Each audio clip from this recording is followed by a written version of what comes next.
Hey, what is up guys? I'm KBHD here, and this is the new Google Pixel 3a.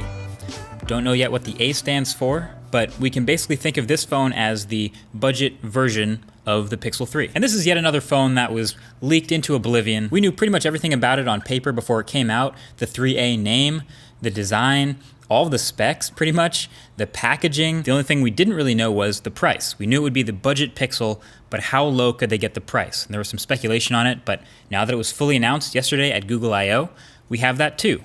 It'll start at $399.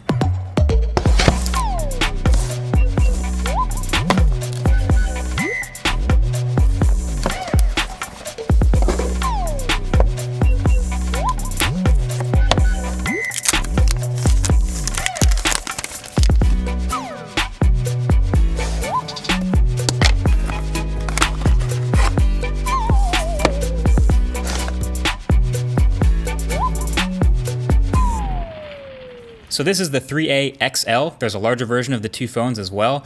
And on the outside, as you can tell, it's almost impossible to tell it apart from a regular Pixel 3 just by looking at it. It shares the design language of its more expensive brothers pretty clearly. But to me, this is a really interesting and potentially awesome $400 phone. So when you think of a typical champion budget Android phone, in 2018, 2019, that's the one that brings the high-end specs all the way down in price, which is amazing.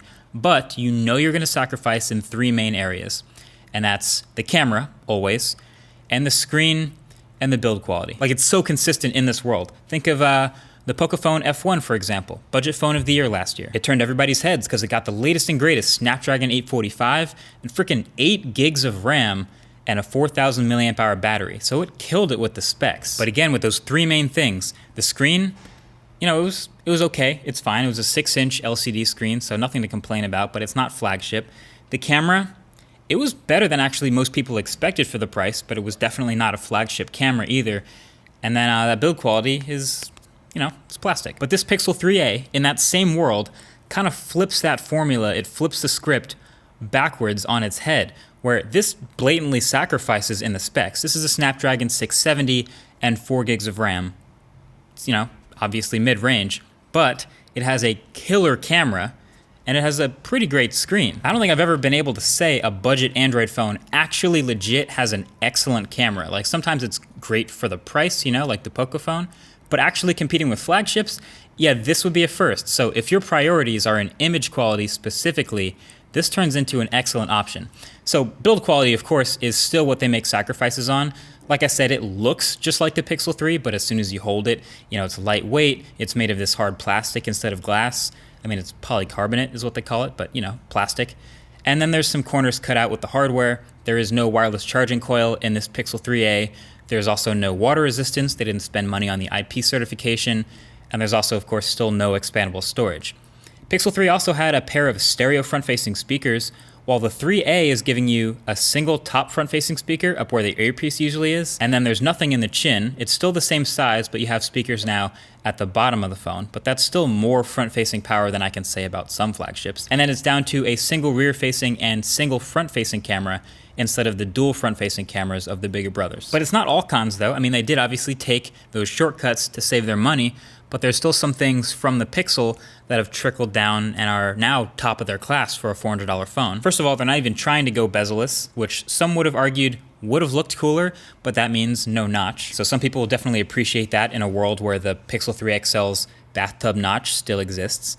It also has the same haptic motor, or the same excellent vibration motor as the Pixel 3, which from my experience has been literally the best in any Android phone, which is great because there are a lot of Android phones that have bad vibration motors that make them feel even cheaper than they are. So having an excellent one is a nice touch. Oh, and it has an extra port. You see this this little small circular 3.5mm circle up here? That's it's for headphones. It's got a headphone jack. Also, on top of that, this is a 1080p OLED display. A lot of budget phones in this range are rocking IPS LCD displays. OLED screens generally have looked better, have pitch black blacks, and are more common on higher end phones. So an OLED display in this one, like OnePlus used to when they made $400 phones, is a nice to have.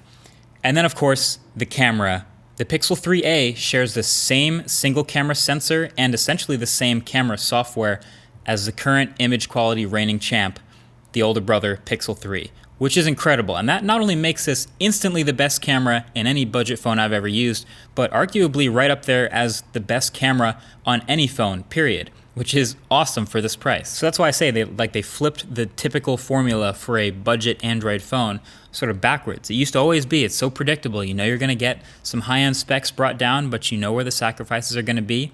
But this is very different. Like, Google is definitely trusting their software to give you a good enough user experience in spite of the mid-range specs, but having an incredible camera and having an actually pretty great screen on this phone is just a very different set of corners to cut. Now, I do think it makes sense to be concerned a bit about those specs just because it's a Pixel again, and even the flagship Pixel 3 with this newest silicon hasn't had the best time staying fast over time. So an even lower end set of specs on the Pixel 3a might suffer the same fate. And then the 3000 milliamp hour battery or 3700 milliamp hour on the XL are not massive, but I still think they should fall right in line with about average, again, considering the more expensive brothers weren't really endurance champs either. But overall, I'm glad I have this phone in my hands. It feels like it's gonna be a fun one to play with. And let me know what you guys wanna see in the full review. It's been a while since I've reviewed a sub $500 phone, thanks to phones getting so expensive lately, but let me know what you're interested in, and if you would carry, a phone that makes the right trade-offs like this for 400 bucks. It's not a bad start. Let me know what you think. Thanks for watching. Catch you guys in the next one. Peace.